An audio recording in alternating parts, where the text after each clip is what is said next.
17장은 주님이 13장부터 16장까지의 고별 설교를 끝내고 마지막 기도하는 부분이다라고 말씀을 드렸습니다. 17장은 1절부터 5절까지는 본인 자신에 대한 기도예요. 자신에 대한 기도. 그 다음에 16절부터 오늘 읽은 제 16절부터 19절까지는 제자들을 위해서 한 기도예요.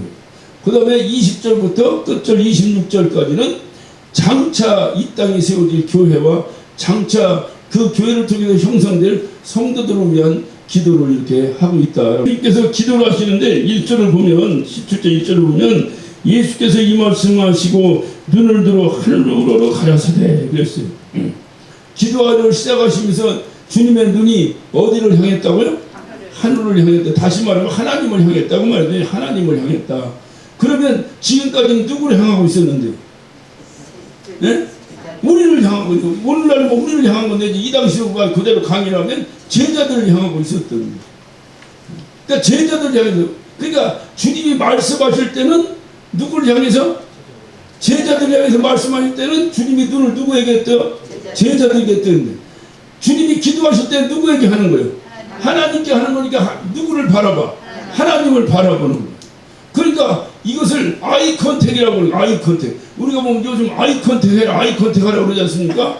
무슨 얘기는 눈을 바라보고 얘기해야 돼요. 근데 이제 우리 한국에서는 그 예전부터 이제 유교적 그 문화가 백그라운드에 있기 때문에 이 체면 문화가 굉장히 많아요. 체면 문화. 면이라는 게 면. 체면. 예? 면이면 그렇지 얼굴이 완전 국수라고 할 거면 겁나 국수. 면 여기서 면이라고 얼굴 얘기하는 거 얼굴. 그러니까 이놈의 자식 아버지 얼굴에 똥칠하지 말 이런 얘기 하잖아요. 얼굴을 얘기하는 게 체면이에요 얼굴. 예. 그러다 보니까 이렇게 여기서 먹으니까 그렇지 가까이서 내가 이렇게 하면 나 쳐다보기 힘들지. 나도 집사님 쳐다보고 이렇게 쳐다보기 말하기가 힘들어. 그런데 원래는 어떻게 해야 되는 게 내가 만약에 집사님하고 얘기하려면 내 눈동자가 누굴 쳐다봐야 돼. 그래 들으려면 누굴 쳐다봐야 돼. 말은 나를 쳐다봐야 되는 거예요. 이게 우리가 어려서부터 어른이 이제 뭐라고 야단치잖아요. 훈계를 하잖아요.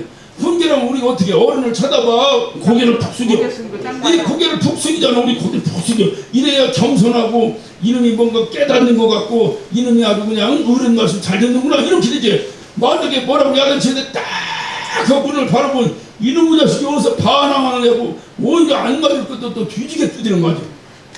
근데 이것이 이제 미국에 가면 이게 반대가 돼버려요.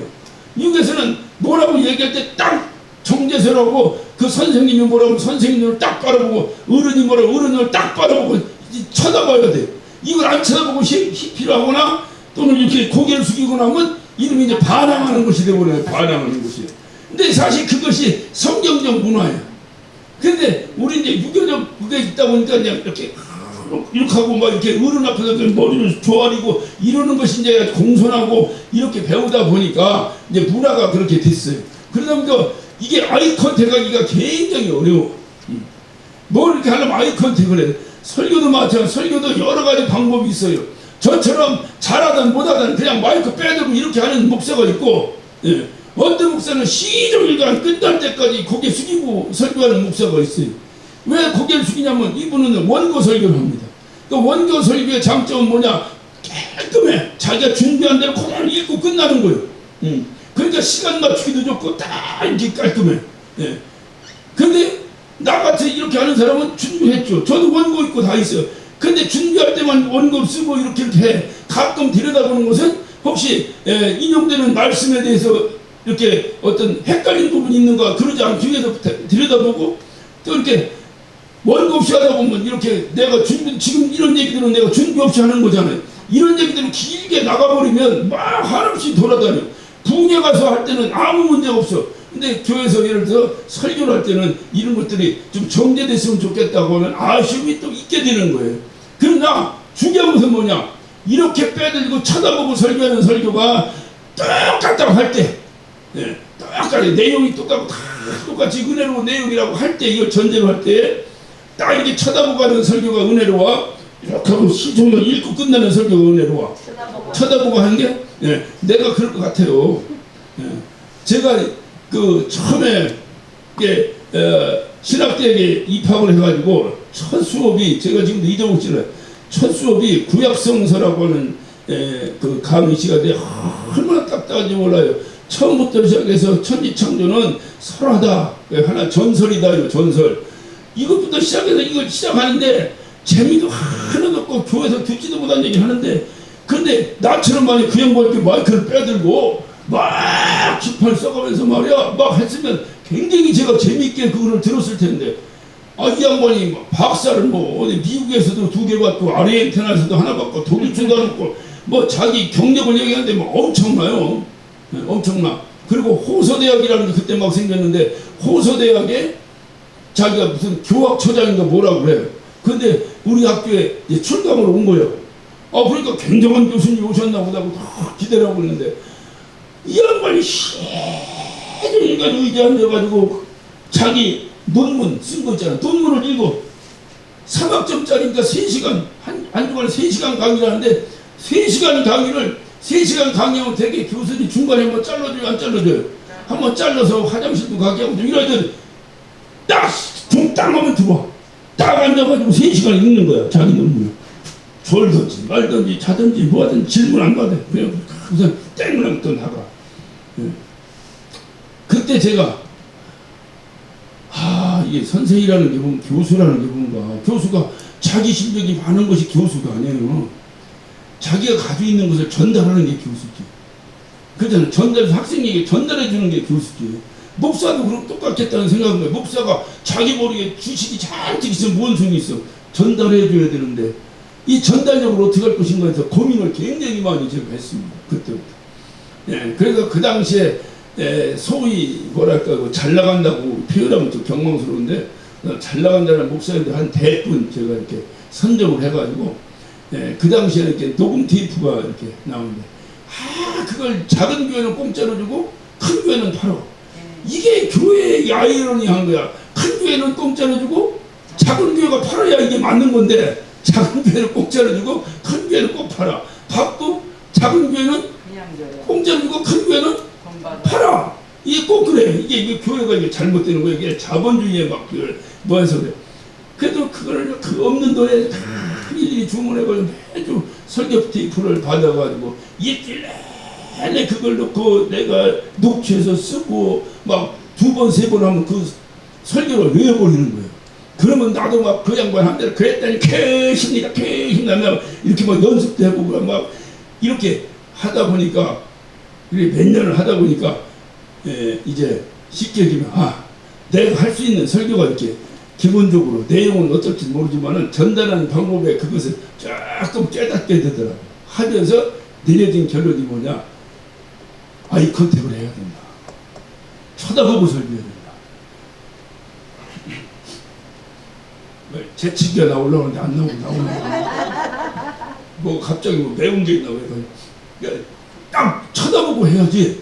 내가 정도 원고 쏘는 거 이건 아닌 것 같다. 나는 열심히 준비했는데 목사는 전달하는 사람이잖아요. 또 다만 보내도 전달이 돼야지, 전달이 안 되는 설교를 한다는 건 아닌 것 같다.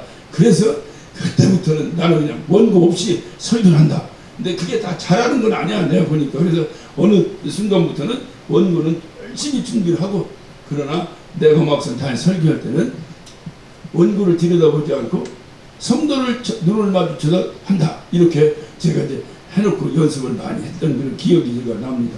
그래서 그 덕분에 오늘날도 이렇게 제가 이렇게 어디 집회 가면 뭐 저는 저쪽 이렇게 청중석에 가서 설교합니다.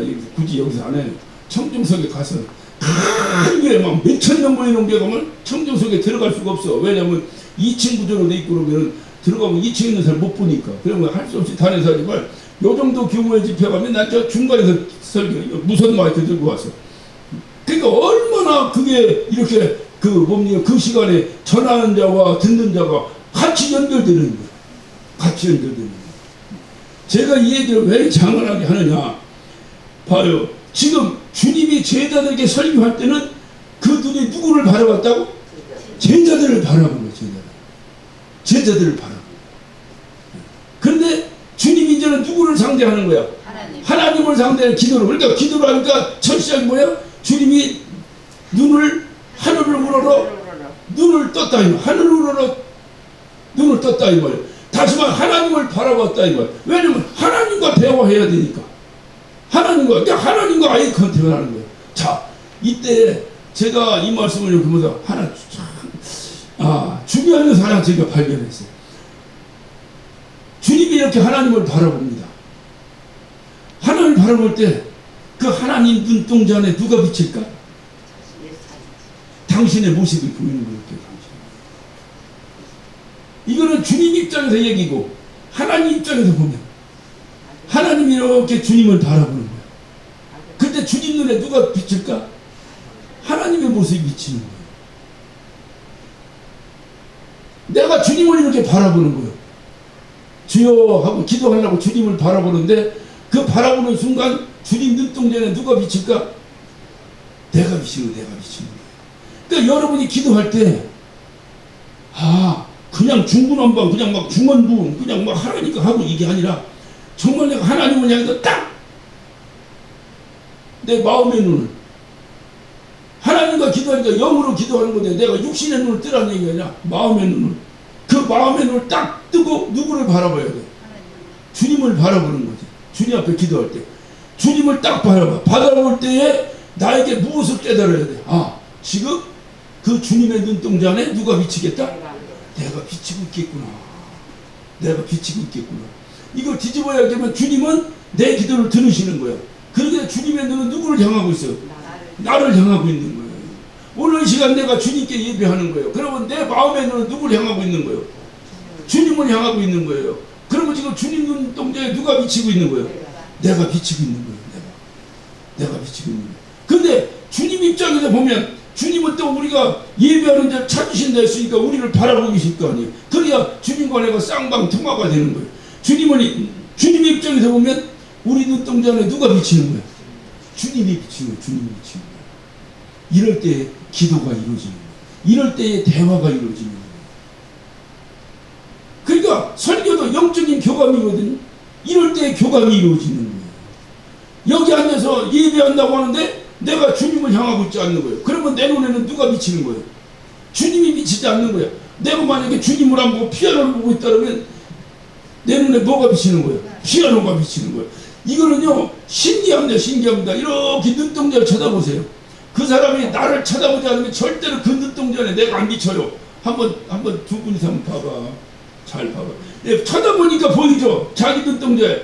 만약에 쳐다보는데 한 번은 다른 데를 쳐다보고 있다고 생각해봐. 그분 눈동자에 내가 안 보인다니까. 이게 기가 막히게.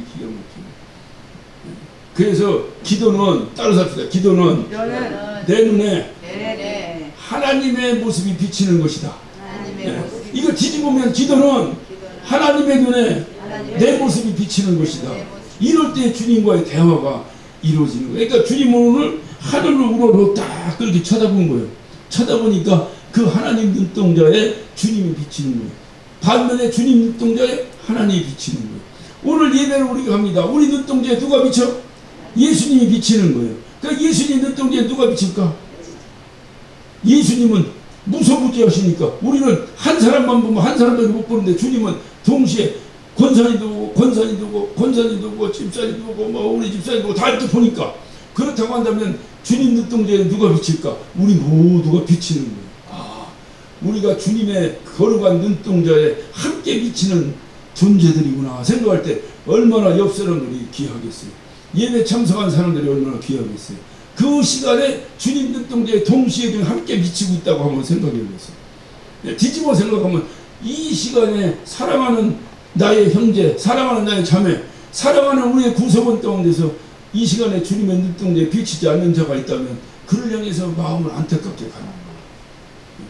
이것이 이제 우리들이 해야 될 또 과제 중에 하나가 되는 거예요. 보이는 거예요. 중요한 사실은 그렇게 주님을 하나님을 우러러봤어요. 우러러볼 때 하나님의 눈동자 안에 자기 모습이 비친 거예요. 이때 어떤 현상이 나타날까요? 이때 바로 결단이 나타나는 거예요. 내가 주님 눈동자에 비치는 순간에 내 마음이 확 바뀌어버리는 거예요. 도대체 내가 무엇인데 창조주 하나님의 눈동자에 내 비친다는 말입니다. 이것이 소명이에요. 소명. 그래서 하나님 앞에 결단하는 거예요. 주님이 오늘 딱 그렇게 하고 계신 거예요. 주님은 이제까지 물론 하나님의 뜻이니까 차차차차차차 왔는데 주님이 우리가 요한복음 강의를 쭉 하면서 계속해서 반복된 것 중에 하나가 뭘까요? 계속 주님이 어떤 이적을 행하고 나거나 무슨 어떤 역사를 이루고 나면 그를 죽이려고 했다. 그를 죽이려고 했다. 그를 박수치고 환영했다. 한 군데도 나오지 않습니다. 반드시 저를 죽이려고 했다. 죽이려고 했다. 죽이려고 했다. 근데 왜 못 죽였어요? 반드시 그걸 뭐라고 나와요? 때가 이르지 아니하매, 때가 이르지 아니하매가 반드시 따라가잖아요. 근데 오늘은 주님 뭐라고 말씀하십니까? 1절에 때가 이르렀다는 거. 때가 이르렀다는 거. 결단한 거죠. 무슨 때가 이르렀다는 거예요? 그렇지, 주님이 죽을 때가 이르렀다는 거죠. 주님은 이 땅에 죽으러 오셨잖아요. 그때부터 당신 죽으러 오신 거예요. 죽으러 오셨는데 왜 사람들 못 죽였어? 때가 이르지 않았다. 때가 이르지 않았다. 계속 반복됐는데 오늘은 뭐라고 해? 때가 이르렀다.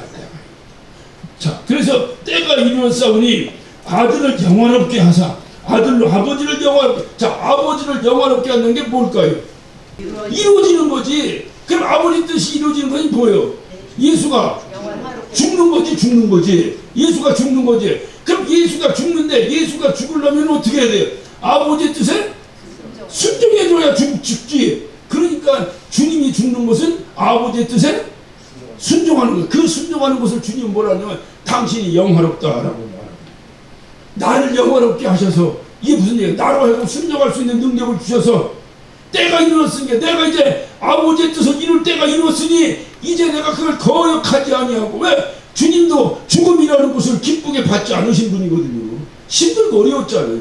주님이 겟세마네 동산에서 땀방울이 핏방울이 되도록 몸부림치며 기도했잖아요. 이 자리 내게 물러가길 원합니다. 그런데 그런 갈등 없이 내가 순종하고 정말 아버지의 뜻이니 내가 정말로 힘든 결정이지만 이 결정에 조금 더 후회 없이 기쁨으로 순종하게 하셔서, 이 얘기요. 그러니까 이것이 나를 영화롭게 하셔서, 내가 나를 영화롭게 하셔서 누구를 영화롭게 하라고? 아버지를 영화롭게. 그러니까 나를 영화롭게 하셔서 아버지가 뜻하신 바가 나를 통해서 이루어지게 하옵소서. 그 말. 언제 이런 결단이 이루어진다고요? 네, 하나님 눈동자에 내가 비춰질 때, 하나님 눈동자에 내가 비춰질 때, 여기 본문 그대로 하늘을 우러를 때, 하늘을 우러러 바라볼 때 그런 결단이 일어난다. 그 말. 오늘날 우리에게 하나님이 주신 뜻들이 있어요. 내가 순종만 하면 되는데 잘 안 되는 거야. 환경도 있고 뭐 있고 여러 이 핑계 저 핑계가 있을 수 있어요. 예. 그때 내가 나를 쳐다보고 내가 세상을 쳐다보고 백날 주먹쥐고 세 번 해봤자 안 된대. 누굴 바라봐야 돼? 나에게 명령하신 주님을 바라보는 거야. 주님을 바라보는 순간에 주님 눈동자에 누가 비쳐? 내가 비쳐. 그때 결단이 이루어지는 거야. 그때 결단이 이루어지는 거야. 우리가 세상에는 야, 내 안에 너 있다 뭐 이런 얘기 있잖아. 애들 그런 얘기, 내 안에 너 있다. 그게 무슨 얘기겠어? 그런 얘기 한 번도 못 들어보셨지? 요즘 애들이나 서로 하지. 그럼 주님 눈동자 안에 내가 있어. 주님이 누구고 내가 누군데? 나 이게 야곱에 피운 대로면 지렁이 맛도 못한대. 먼지 맛도 못한대. 이런 내가 주님의 눈동자 안에 들어있다고 생각해 볼 때 그분은 죽을 수 있겠어 없겠어? 예? 먼지 맛도 못하고 지렁이 맛도 못한 내가 딱 바라보니까 주님 눈동자 안에 내가 있는 거야. 내가 주님에 죽을 수 있겠어 없겠어? 그 결단이 그때 생기는 거다 그 말이에요. 아무것도 보이지 않는 데서 결단, 그걸 어찌 보면은 자기 의지, 자기 어떤 의욕, 자기 용기 이럴 수 있어요. 이렇게 하면 반드시 뭐가 나온다? 자기 의가 나온다. 그래서 다 자기가 했다고 하는 거예요. 노하면 다 자기가 했다고 하는 거예요. 그 자기 의욕, 자기 용기로 한 거예요. 주님 앞에 우러러 바라볼 때 아무것도 아닌 내가, 먼지맛도 못한 내가 주님의 눈동자 안에 내가 사로잡혀 있다고 생각할 때, 그러고 해서 내가 어떻게 안 죽고 배기로? 말도 안 되는 일이지. 세상에 대통령을 바라봤는데 대통령의 자유로운 모습 안에 내 모습이 딱 떴다고 생각해봐. 내가 그러야 죽을 수 있어 없어? 죽는 거예요. 근데 하나님께서 나를 그렇게 하신다는데 어째 안 죽을 수 있겠냐? 자, 그래서 오늘 주님은 그런 관계 속에서 기도하는 거예요. 그러니까 주님의 기도가 얼마나 진실되겠어요. 얼마나 진실된 기도가 되겠어요. 이렇게 기도하면서 자 6절 오늘 시작입니다. 6절 보면 예수께서 제자들을 위해서 보다 구체적으로 이제 중보 기도를 이제 하시는 거예요. 하시는데 주님의 기도하는 내용 가운데 가장 감동이 되는 것은 주님은 뭐라고 지금 기도하시는 거 하니 자 우리 10절 한번 10절 내 것은 다 아버지 것이요 아버지 것은 내 것이온데 내가 저희로 말미암아 영광을 받았나이다. 그랬어요. 자, 내 것은 다 아버지 것이요. 여기서 내 것은 뭘 얘기하는 거예요? 네? 뭘 얘기한다고? 내 것이 누구를 얘기하는 거예요? 이게 제자들을 얘기하는 거예요. 제자들. 내 것, 내 것. 그러니까 주님은 제자들에게서 뭐라고 그래? 내 것이다. 이게 내 것, 내 것. 이 표현이 그렇게 외로울 수가 없어요. 내 것이다. 근데 원래는 누구 건데? 원래는 아버지 건데, 원래는 아버지 건데, 그것이 아버지가 자기에게 줬다면 내 것은 아버지 것이요, 아버지 것은 내 것이온데, 내가 저희로 말미암아 영광을 얻었나이다. 내 것이라 내 것. 그러니까 내 것, 봐요. 이거 내 거다. 라고 내가 했을 때는 객관적인 건 모르지만 주관적으로 내가 생각할 때는 나에게는 소중한 거야, 안 소중한 거예요? 소중하니까 내 거라고 하는 거예요. 까짓 거 없어도 그만 있어도 그만이면 내 거라고 굳이 할 필요가? 아 누구가 아이 몰라 가지고 말란 말로 이래. 근데 아니야 그거 내 거야 라고 하는 것은 상대방이 볼 때 별거 아닌지 모르지만 최소한 나에게 있어서는 이것이 아주 소중한 것이다. 이거 아주 소중한 것이다. 내 거다. 내 거. 저건 내 거다. 아 우리 젊은 애들 연애할 때는 너는 내 거다 그러잖아요. 그 젊은보다는 내 거라고 그래. 나한테는 귀중하니까 너는 내 거다라고 얘기해. 내 거다라고. 그러니까 지금 주님이 나를 향해서 우리를 향해서 너는 내 거다라고 표현한다 이 말. 내 거다라고 하는 건 나를 어떻게? 최소한 주님의 입장에서 내가 굉장히 소중하다. 소중하다. 그러니까 내 거라고 하는 거예요. 소중하지 않으면 뭐다 내 거라고 해. 남의 거라고 해버리고 말아버리지. 저건 내 거다. 내 거. 그래 내 것이기 때문에 주님이 하시는 일이 뭐냐. 이렇게 소중하기 때문에 주님은 이 소중한 것과 함께 있을 수 있는 거야. 지금 없는 거요. 함께 있을 수 없어. 내가 가야 된다 이 말이에요. 그러니까 주님이 그 말이에요. 나는 가오니 그러잖아요. 나는 가야 돼. 그러니 소중한 것과 헤어져야 되니 이 소중한 것을 위해서 안타까운 마음이 있겠어요 없겠어요? 있어. 그 안타까움이 있으니까 주님이 할 수 있는 일이 뭐요? 기도해 주는 거지. 기도해 주는 거지. 기도해 주는 거지. 그래서 그걸 배운 우리가 서로 간에 기도해 주는 거예요. 기도해 주는 거지. 그러면서 그래서 자 여러분 봐요. 예. 구절을 봅니다. 구절을 봐요. 내가 저희를 위하여 비옵나니 내가 저희를 위하여 비옵나니 기도하오니 기도하오니 내가 비옵는 것은 세상을 위함이 아니요 내게 주신 자를 위함이다. 내게 주신 자가 누구요? 내거 제자들을 얘기하는 거예요. 그 제자들에서 내가 기도합니다. 저희는 누구 거요? 아버지 것이다. 아버지 것이다. 아버지 건데 아버지 것이 누구 거야? 내 거다. 그러므로 저희들은 누구 거다? 아니 아버지 것이 내 거니까 저희는 누구 거다? 내 거다. 내 거다. 내 거다. 내 거기 때문에 내가 저를 위해서 기도한다. 내가 저를 위해서 기도한다. 내가 저를 위해서 기도한다. 그러면서 11절 나는 세상에 더 있지 아니하오니 저희는 세상에 있어 없고 나는 아버지께로 가옵나니 이렇게 기도하는 거예요. 그래서 나는 아버지께 가는데 저들 같이 가면 되는데 저들은 어디 있어? 세상에 남겨 있으니 아버지 내가 저들을 해서 기도를 하지 않을 수가 없으니 간절한 마음으로 구합니다. 이렇게 기도를 한다. 제가 우리 할머니에 대한 추억이 제가 참 많아요. 많은데 우리 할머니는 어떤 기도를 하든지 기도는 항상 똑같아요. 식사 기도를 해. 이렇게 할머니가 밥을 차려놔.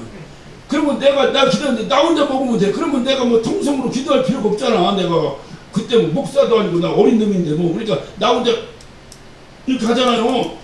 그렇게 하죠. 그런데 우리 할머니는 하고 당신이 기도해. 당신이 차려주고 당신이 기도하는데 그러면 식사 기도니까 뭐라고 기도해야 돼? 하나님 이 귀한 것 주셔서 감사합니다. 이거 먹고 그냥 우리 손자 건강해 주시옵소서. 이렇게 하면 되잖아. 그런데 우리 할머니 하나님 감사합니다 아버지 하시고 그 다음에 기도는 항상 똑같아요. 뭐라고? 하나님 우리 손자를 어떻게 해야 됩니까? 우리 손자 그냥 건강해야 되고 우리 손자 그냥 돈 많이 벌어서 장가도 가야 되는데 우리 손자 어떻게 아니 식사기도 하는데 왜 그걸 내가 아니 할머니 밥 먹을 때는 밥 기도만 좀 해봐. 왜 자꾸 거기다 손자 기도를 못하래? 그거는 할머니 혼자 기도할 때 우리 손자 좀 잘 되게 해달라 그때 기도하고 밥 먹을 때는 밥 기도만 해요. 우리 할머니 뭐라고 했을까? 그냥 그렇게 나오는 걸 어떡한다니? 그냥 그렇게 나오는 걸 어떡한다니? 왜 우리 할머니 밥 기도를 하는데도 그냥 그렇게 나올까? 사랑하니까. 다른 건 몰라도 우리 할머니 앞에서 내가 제일 소중한 거야. 당신 자식보다도 날 더 소중히 생각해. 우리 막내 삼촌이 나하고 8살 차이예요. 8살 차이면 솔직히 해서 그냥 형제요. 나 어렸을 때 그 양반도 어려워. 에? 내가 10살일 때 그 양반 18밖에 안 된 양반이야. 그러면 나 사탕 먹을 때 그 양반 사탕 먹고 싶겠어? 안 먹고 싶겠어? 그런데 안 줘. 나만 줘. 그러면 이 양반이 아유 엄마는 왜 나를 안 주고 쟤만 저기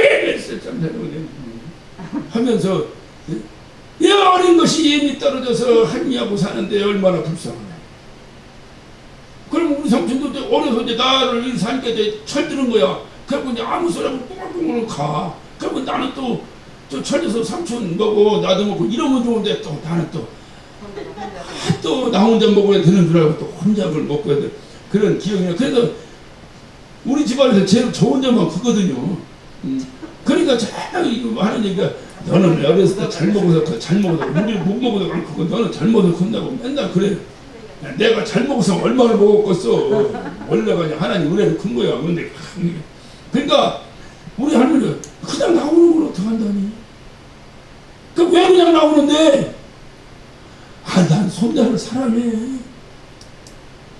나를 너무나 좋아하시는 거야. 그러니까 밥먹을 먹고 기도해도 하나님 감사합니다. 귀한 걸 주셔서 감사합니다. 이렇게 해야 되는데 하나님 감사합니다. 이러고 아이고 우리 손자 빨리 목사돼서 빨리 뭘 해야 되는데 돈도 많이 벌고 뭘 해야 되고 그냥 장가도 가야 되고 뭐 해야 되고 이렇게 그럼 밥 먹을 때 뭐냐? 그렇지 않아요. 또 혼자 오는데 이렇게 걸레질 하잖아요. 이렇게 걸레질을 그러다 아이고 힘들고 허리가 아프고 털썩 주저앉아요. 왜냐면 허리가 90도로 꺾어졌으니까 주저앉으면서 아이고 주여 하고 앉아. 주여가 기르면서 자정스럽게 기도가 나와. 그냥 자기가 아이고 주여 하면 아이고 이놈 허리 좀 낫게 해주고 허리 좀 안 아프게 해주고 이렇게 기도해야 되는 거 아니야? 허리 아파서 주저앉았으니까. 근데 아이고 주여 아이고 우리 손자는 밥을 먹고 어디 봐. 그래서 할머니 그런 소리 좀 하지 말고 할머니가 필요에 따라서 이렇게 나눠서 기도해야지. 아무 때나 그냥 손자 어쩌고 하니까 사람들이 뭐라고 하잖아. 뭘 뭐라고 한다니? 그냥 그렇게 나오는 걸 어떻게 한다니? 그럼 왜 그렇게 나오는데? 내가 너를 제일 좋아하니까 그냥 나온다는 거예요. 그냥 오늘 주님의 입장을 한번 생각했어요. 주님은 나를 어떻게 생각했냐고? 내 것이다. 너 흥남아 너 내 거야. 그런데 이렇게 귀하게 생각하는데 그렇게 귀하게 생각하는 그분이 기도하고 있어 안 하고 있어? 그래 그렇게 주님이 지금도 우리를 위해서 기도하신다 그 말이에요. 이 사실을 우리가 믿어야 되는 거. 이게 신앙생활이에요. 근데 신앙생활하면서 우리가 너무 이성적으로 멀리 가버렸어. 난 너무나 안타까운 거야. 그것이 너무나 안타까운 거야. 그래서 기도가 다 메말라 버렸어. 주님 앞에 하면 눈물이 나서 메말라 버렸어. 너무나 이성적이고 경험적이고 지식적인 것으로 해서 판단을 다 끝내버려. 교회 일이고 뭐고 다. 교회는 그렇게 하면 안 된다니까. 절대로 안 돼. 절대로. 주님도 말씀하시잖아요. 천도에 미련한 것으로 왜, 아니, 주님처럼 지혜로우신 분이 왜 미련한 것으로 하실까? 미련하다는 것은 보호를 대비해서 미련하다는 거, 보호를 상대로 해서. 세상의 지식, 세상의 경험을 상대해서 미련하게 보이는 거지, 하나님이 그걸 미련하게 본 건 아니야. 하나님 볼 때 제일 귀한 건데, 세상의 생각으로 볼 때는, 아니, 가갖고 철학적으로 소크라테스 같더니 뭔 이래야 되 가서 예수 믿어. 왜? 난 죄인이거든. 그래서 이제 죽으면 지옥 간대. 근데 예수님이 대신 죽었거든. 이게 말이 돼. 아니, 소크라테스가 너 자신을 알라. 이렇게 하는 게 뭐 있어? 나는 죄인이거든. 그래서 주님이 대신 죽었대. 어느 것이 맞는 거예요? 소크라테스가 맞는 거예요? 그러니까는 세상 지식에 뭐냐면 이거는 보통 미련한 짓이 아닌 거예요.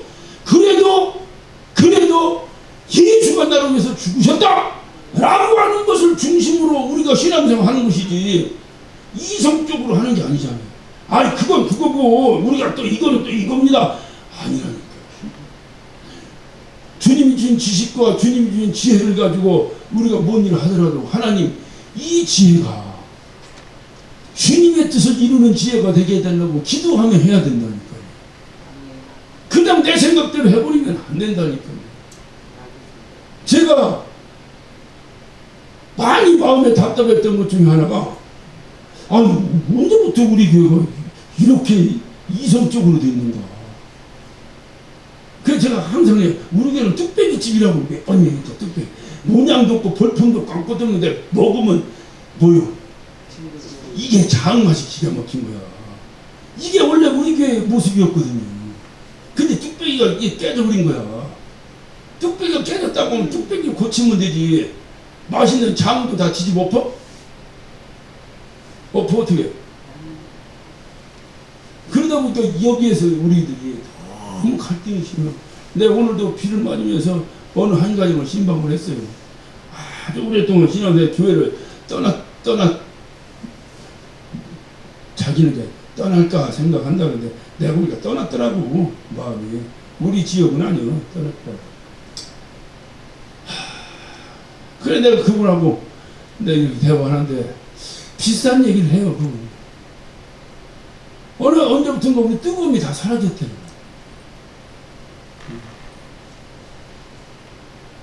그래서 제 마음속에 많이 안타까움을 제가 가졌습니다.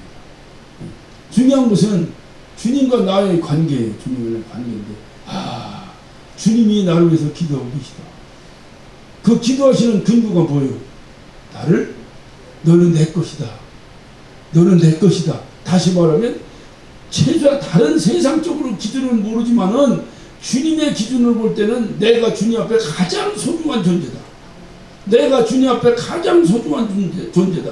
그러므로 이 우리 할머니같이 미천하신 양반도 당신의 중심으로 볼 때 가장 귀중한 손자로해서 아니 밤 기도도 똑같고 일하다가 기도도 똑같고 새벽 기도 항상 나가 앉아서 하면 똑같아. 그분은 기도가 얼마나 저를 귀하게 생각했느냐. 이분의 주머니에 뭐가 있으면 그건 무조건 내 거예요. 무조건 내 거예요. 그러니까 막 누가 돈 주면 얼른 받아. 근데 아이 할머니, 형 그렇게 하지 마. 뭐 할머니 뭐 그래. 안 한 것도 그냥 받아 주면. 왜? 놔주고 싶어서. 그냥 나만 보면 그분은 치마부터 걷어올려. 그럼 여기 주머니 따만 붙여가지고 거기서 꺼내가지고 나를 주는 거예요. 우리 할머니 친정이, 할머니 친정이니까 좀 웃기네요. 근데 우리 할머니도 친정이 있었어요. 근데 우리 할머니 친정이 뭐냐면 우리 할머니가 80이 넘었는데도 오빠 아니 오빠 그 할아버지 부를 때는 소녀예요. 소녀. 오빠 그러면 다니시더라고요. 이렇게 허리가 꿇어 이렇게 했는데도 오빠 그러면 다니시더라고요. 근데 그 오빠를 그렇게 보고 싶어해. 그러니까는 평균적으로 해볼 때 2달에 한 번 정도씩은 왜냐면 신길동에 사시고 그분은 어디 사냐면 저 종암도 고려대학교 뒤편에 옛날에 그 돌산이었거든요. 지금은 뭐 엄청나겠지. 그 돌산 밑에 거기 사셨거든요. 근데 가깝지만 지금이야 푸른 가무지만 그때는 시내버스밖에 없었잖아. 전철도 없잖아. 시내버스 가야 되니까 그렇게 쉽진 않아. 할머니 갈 때는. 그래도 거기 가고 싶어 하셔. 가고 싶어 하셔. 자꾸 이렇게 가고 싶어 하셔. 그러면 이제 자식들이 있으니까 아들들이 있으니까 이렇게 갔다 오시라고 돈을 줘. 돈을 주는데 할머니를 주면 할머니가 그걸 어떻게 해. 그러니까 꼭 네가 할머니 모시고 갔다 오라고 그래. 그러면 돈을 누굴 주겠어? 나를 줘. 근데 뭐를 주냐면 택시비를 주는 거예요. 할머니 모시고 택시 타고 갔다 오라고. 그래, 예 하고 난 받지. 받아서 이제 할머니 가요. 그래 딱 와. 그럼 할머니 쭉 나와. 나오면 교회 앞에까지 싹 나왔다가 싹 보시다가 이제 아무도 없으면 저다닥씩 건들고 뛰어가요. 오늘날 같으면 큰일 나죠. 그때 차가 안 다니고 그래서 이거 막 골목 파파파파 얼마나 막 그 막 허리 구부러지고 이런 양반이 얼마나 빨리 사라지는지 눈 깜짝 없어져 버려. 아 할머니 어디 가요? 여기서 택시 타야 되는데 어디 가요? 하고 쫓아가는 거지 내가. 쫓아가다 보면 무식극장 앞에까지 가야 돼요. 그러면 거기까지 버스가 다니는 거예요. 그냥. 그러면 거기서 가지고 아 택시 타야 되는데 왜 돈 받았는데 왜 여기서 그냥 가만히 있어. 버스 타고 가야 되는 거야. 왜? 그냥 그 택시비를 나를 땄어야 되니까. 아 그러면 내가 나도 뭐 날마다 이렇게 철부르는 게 아니야. 그 당시 나도 뭐 10대 막 이 질풍노도의 시기에 난 있으니까 막 창피하잖아. 아니 할머니 내가 그지야? 그냥 택시 타야지 왜? 그리고 버스가 뭐 후닥 먼저 타요. 타는데 우리 할머니가 확신이 하나 있어. 왜냐면 절대로 서서 안 간다. 왜냐? 허리가 구부러진 양반이 이렇게 보고 젊은 사람이 그 앞에서 아이고 서서만 이 젊은이가 일어나야 돼 안 일어나야 돼? 오늘 날은 모르겠어. 옛날에 다 양보했잖아. 일어나잖아. 그러면 거기 딱 앉으시고 이것까지는 그러니까 노인 애교야. 노인 애교.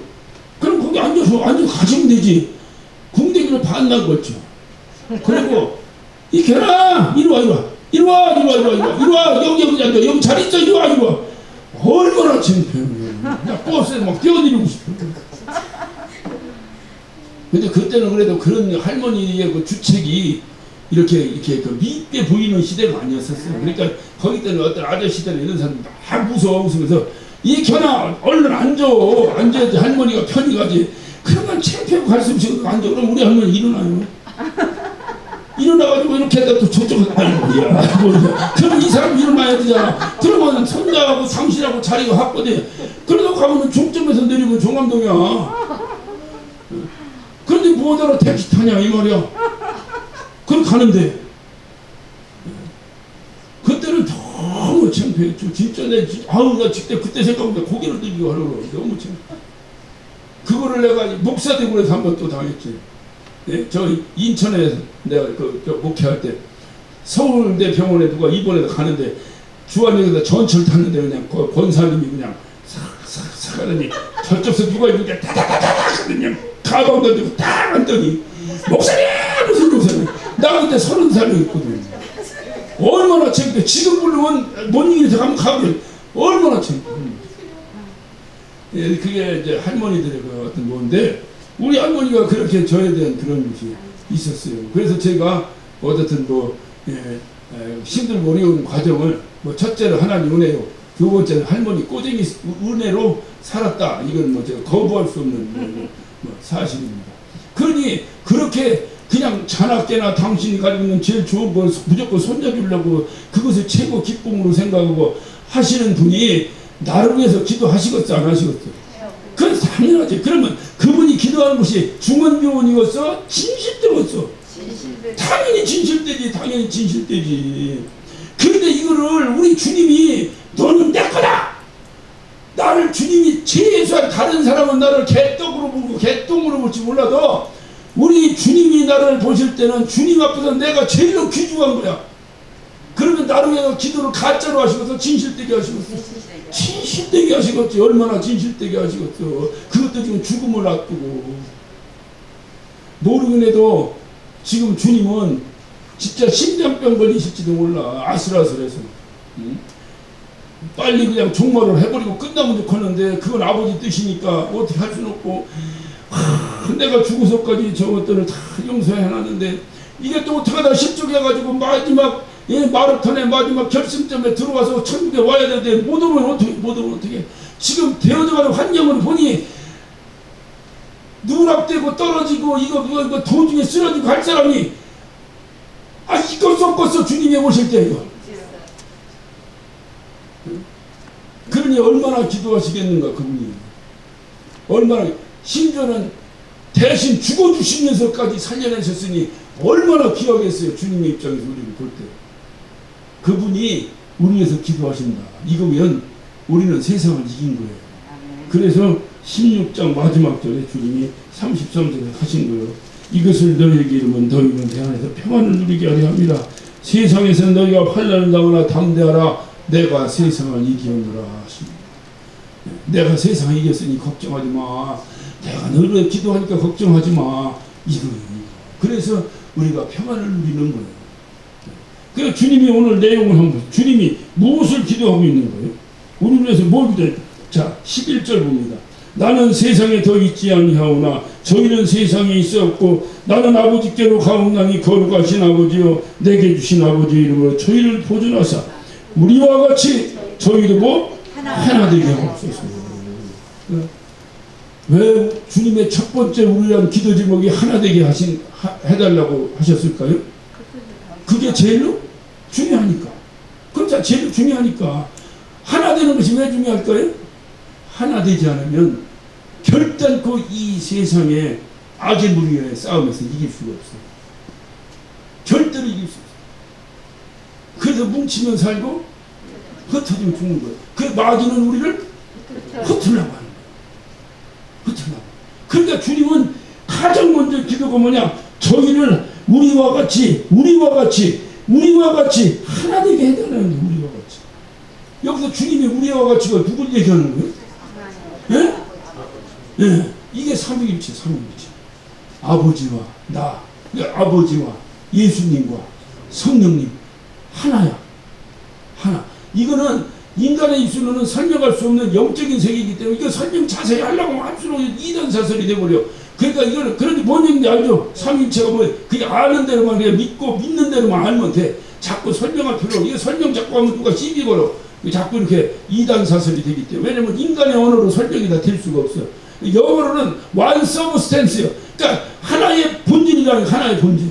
거기에 뜻이 퍼스며 세인격체라는 거예요. 이거를 뭔 뜻이 그게 뭐예요? 한번 설명해봐. 안 돼요. 그냥 그렇게 근데 머릿속으로 알죠? 머릿속으로 알아 몰라. 삼일체가. 알죠?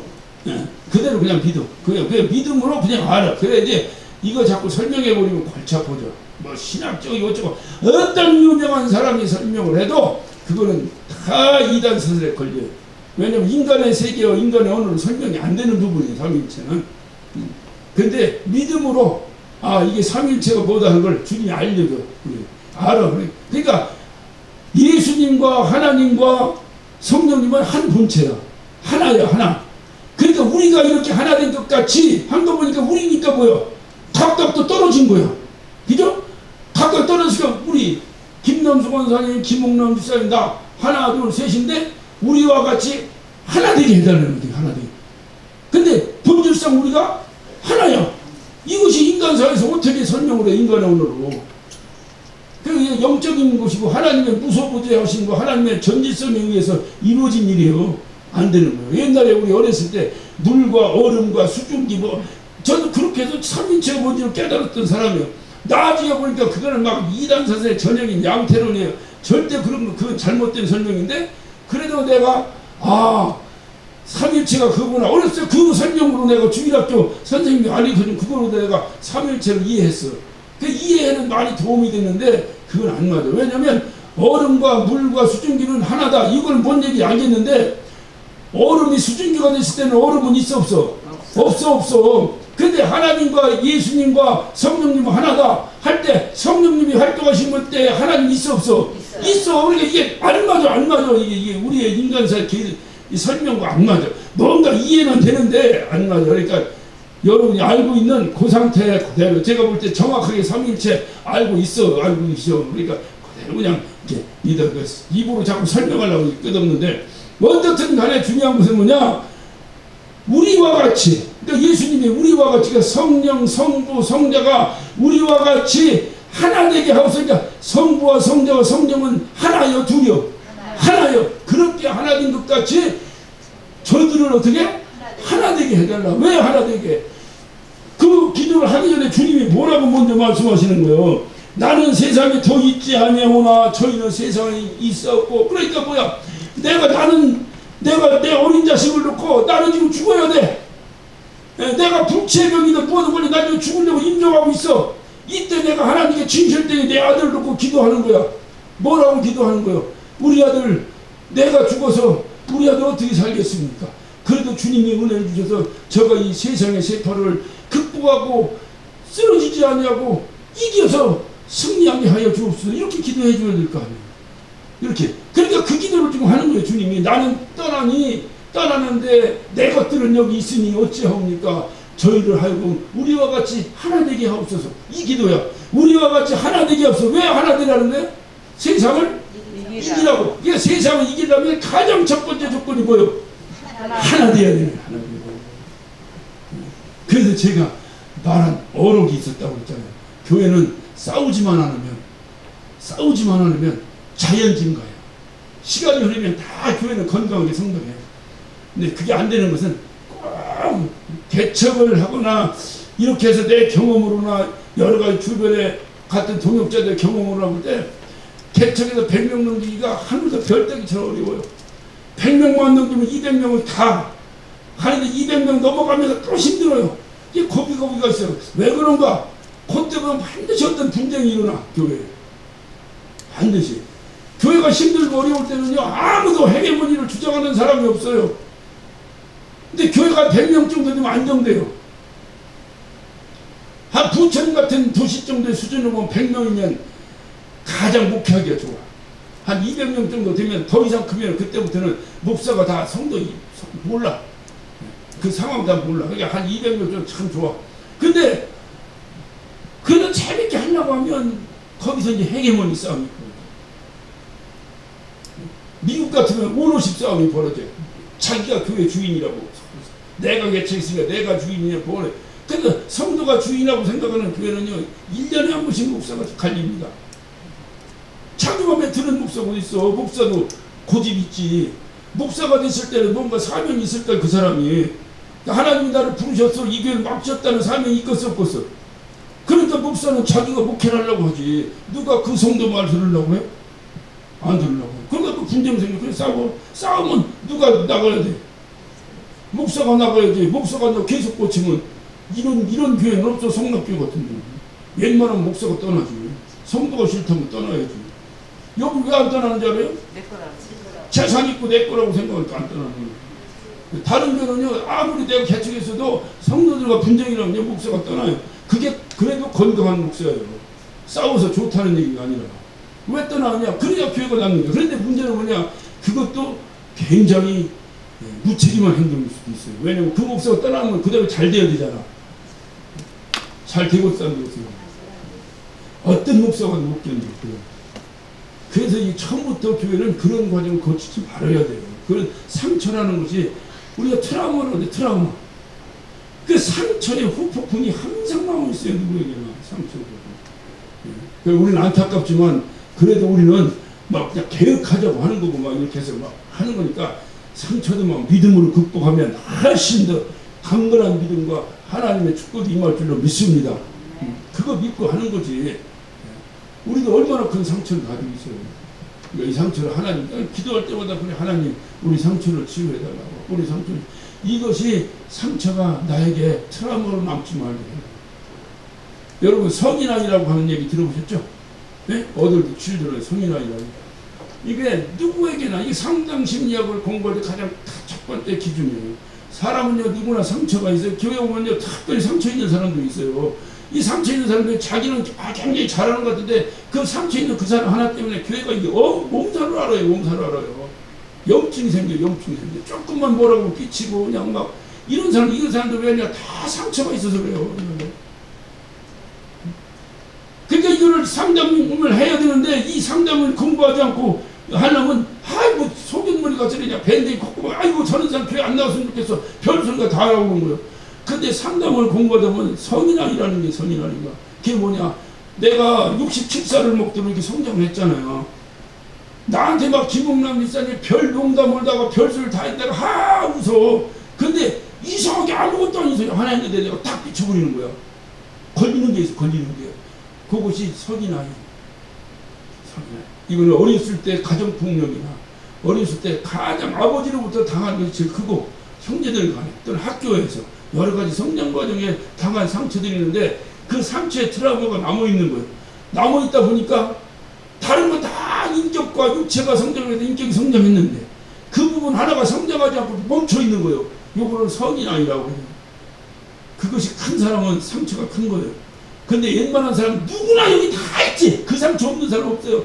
누구나 있어요. 그런데 나머지가 너무 건강하기 때문에 그것이 겉으로 표가 안 나. 그런데 그렇지 못한 사람은 그 상처가 있는데 그 상처 때문에 얼마나 많은 사람들을 속썩여요. 어렵게 하고. 교회는 상처받은 사람이 와야 돼. 그래서 교회는 특히 그런 사람들이 많아요. 많아요. 다 그냥 막 여기 막 모여서 그냥 막 뭐 하고 막 이렇게 해도 괜찮은데 꼭 누구는 막 가는 사람이 있어요. 이게 다 그 안에 상처들이 있어요. 그 평범한 삶을 살기 어려워. 자기는 얼마나 괴롭겠어요. 얼마나 괴롭겠어요. 이런 것들이 우리 누구에게나 있어요. 있는데 그러니까 하나님께 기도하는 하나님. 저들이 저 상처 때문에 하나가 되지 못합니다. 하나가 되려는데 그 상처 있는 사람 때문에 하나가 안 되는 거야. 하나님, 저 하나 되게 우리가 하나 돼야 됩니다. 하나 돼야 됩니다. 하나 되려면 가장 중요한 게 뭐냐면 제가 얘기하잖아요. 본질은 목숨을 걸되 비본질은 양보해라. 비본질은 목숨 거는 사람하고는 절대로 놀지 말아요. 큰일 납니다. 자기 인생 망칩니다, 진짜. 그러니까 비본질은 양보해요. 웬만하면 뭐 다 양보하라는 게 아니라 웬만하면 양보하고 본질은 목숨 걸고 교회도 그래야 하나가 되지. 그냥 아무것도 아닌 거 가지고 목숨 걸고 서로 뭐 어쩌고 어떻게 언제 교회가 하나 되겠어요. 그러니까 이렇게 하나가 되지 않을 때 가장 치명적인 것이 뭐냐. 마귀의 계기에서 백전백패한다는 거예요. 그래서 주님이 가장 먼저 기도하신 것이 뭐냐. 하나님 저희를 우리처럼 하나 되게 해주시옵소서. 우리와 같이 저희도 하나 되게 해달라고 기도하는 거예요. 하나 되게 해달라고. 이 하나 되게 하는 것이 뭐냐. 바로 진리로 하나 되고 또 사랑으로 하나 되고 그 하나 된다는 게 사랑이에요. 그 사랑으로 하나 되고 진리로 하나 되고. 중요한 사실은 사랑이 없는 진리는 난폭해집니다. 그게 우리가 이제까지 당해온 거예요. 사랑 없는 진리는 난폭해집니다. 말은 맞는 얘기인데 그 안에 사랑이 없는 거예요. 그거는 폭력입니다. 아버지가 그런 아버지가 있습니다. 아버지 말씀이 다 맞긴 맞는데 자식을 사랑하는 사랑이 없이 법만 얘기하는 거예요. 진리만 얘기하는 거예요. 이건 폭력이에요. 폭력. 특히 우리네 누이 또래 된 우리 권사님들이나 이런 분들은 아마 그런 상처들이 많이 있을 거예요. 옛날에 어렸을 때 성장할 때 아버지들 되게 그렇게 했기 때문에. 오늘날 아버지들이야 자식 족이지 뭐 족처럼 살지. 근데 옛날에 아버지들은 그러지 않았잖아요. 무섭게 하고 연들 딸이냐 어디 막 하고 막 하면서 막 하니까 이게 폭력이 되고요. 교회도 마찬가지로 사랑이 전제되어야 되는데 사랑이 없이 진리가 선포되면 그 진리가 우리를 폭행한다니까. 우리를 폭행합니다. 진리가 없는 사랑은 또 뭘까? 진리는 있는데 사랑이 없어요. 이건 또 뭘까? 이거 위선이에요. 위선. 다 위선이에요. 우리는 이 상처를 가지고 있는 거예요. 지금 이 상처를 우리가 가지고 있는 거예요. 우리가 제일로 신앙생활 잘하는 거 제가 알았는데 보니까 제일로 위선자라는 걸 우리는 알았어요. 이거예요. 지식만 있으면 교만해집니다. 배운 거 많이 있고 사랑이 없으면 교만해집니다. 그런데 중요한 것은 사랑만 있고 다른 것이 없으면 어리석어져요. 어리석어. 맨날 사랑만 하고 묵고만 다니고 어리석어. 그래서 진리와 사랑은 끊을래야 끊을 수가 없는 거야. 사랑이 있는 가운데 진리가 있고 진리가 있는 가운데 사랑이 있어야 돼. 그 진리와 사랑으로 하나 되는 거예요. 하나 되는 거예요. 하나 되는 거예요. 여러분 우리가 지었던 원죄는 하와가 선악과를 따먹은 거로 이루어졌습니다. 하와가 만약 그때 아담하고 같이 있었더라면 넘어갔을까 안 넘어갔을까? 안 넘어가지. 혼자 있으면 넘어가지. 세상도 왜 힘들어요? 나만 고생하는 것 같으니까 힘들죠. 다 같이 어울리면 안 힘들죠. 그래서 힘든 이런 삶 속에서는 교회 역할이 그렇게 중요한 거예요. 교회 역할이. 그래서 여러분 한번 꼭 찾아봅시다. 전도서 한번 찾아봅시다. 4장 12절을 한번 봅니다. 4장 12절.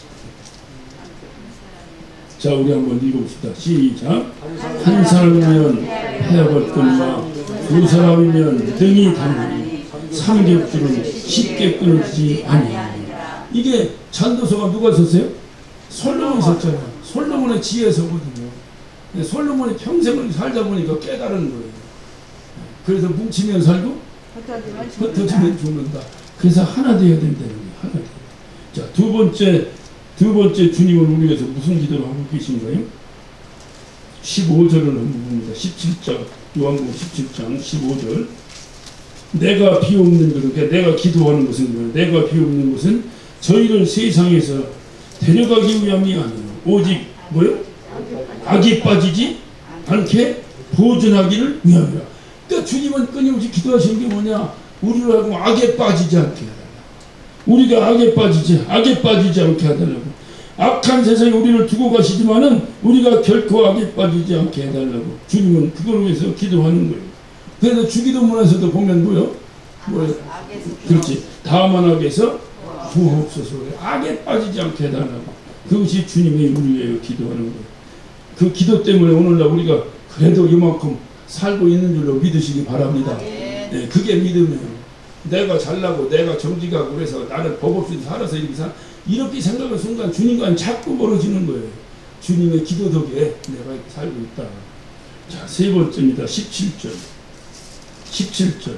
자, 시작. 저희를 진리로 거룩하게 하옵소서. 아버지 말씀은 저희를 거룩하게 보존해달라는 거룩하게 진리로. 진리는 뭐예요? 하나님 말씀이에요. 하나님 말씀이 뭐예요? 예수님이요. 예수로 거룩하게 구별시켜라.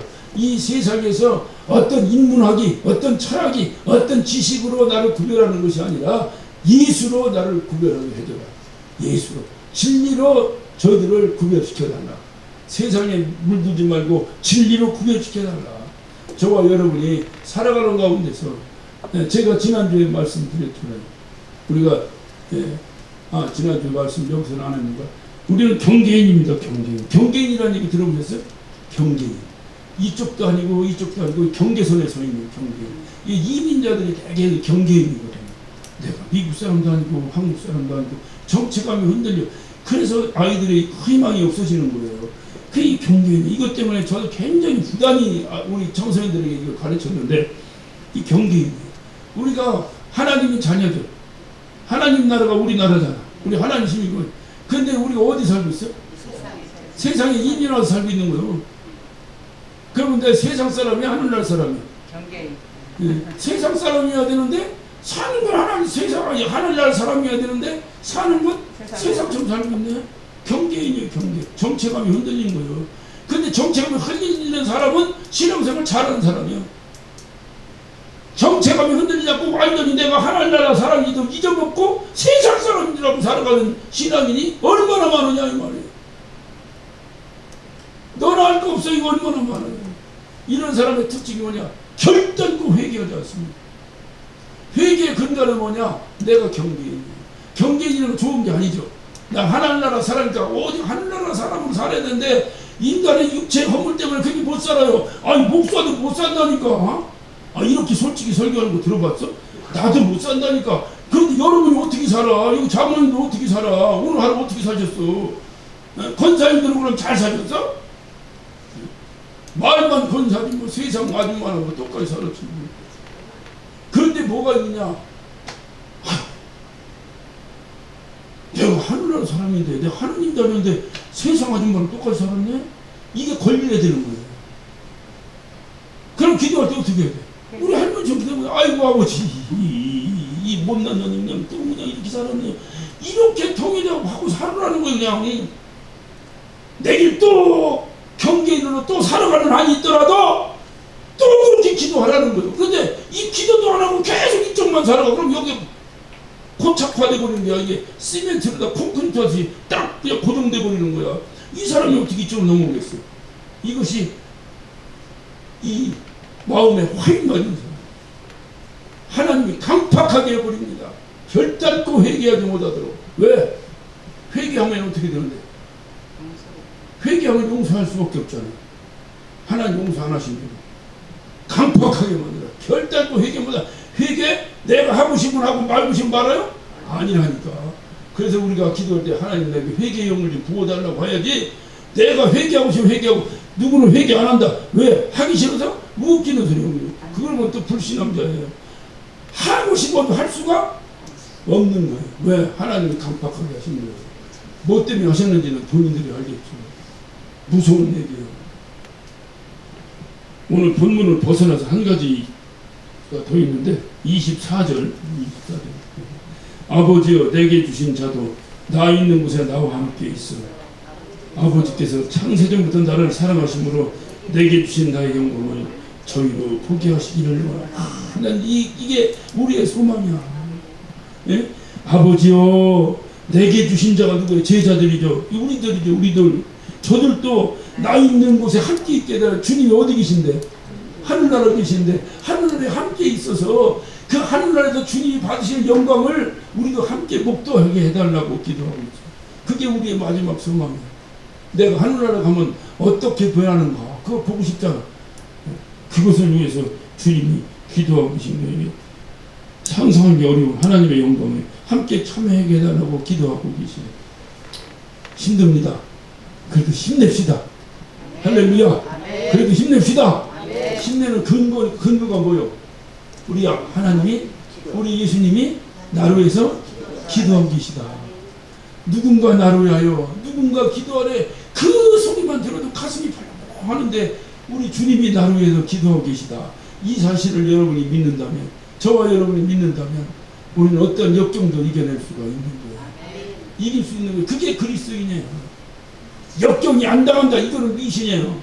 역경이 당하죠. 오히려 더 당하죠. 우리가 예수 믿는다는 것 때문에 더 힘들죠. 문제는 뭐냐? 아무리 힘들어도 이기면 힘든 게 아닌 거예요. 지니까 힘든 거지. 이길 수 있는 근거는 바로 뭐냐? 주님이 우리 위하여 기도하고 계시다. 오늘 말씀이 저와 여러분에게 큰 힘이 되고 또 우리 삶의 근간이 될 수 있도록 하시기를 예수 이름으로 축원합니다.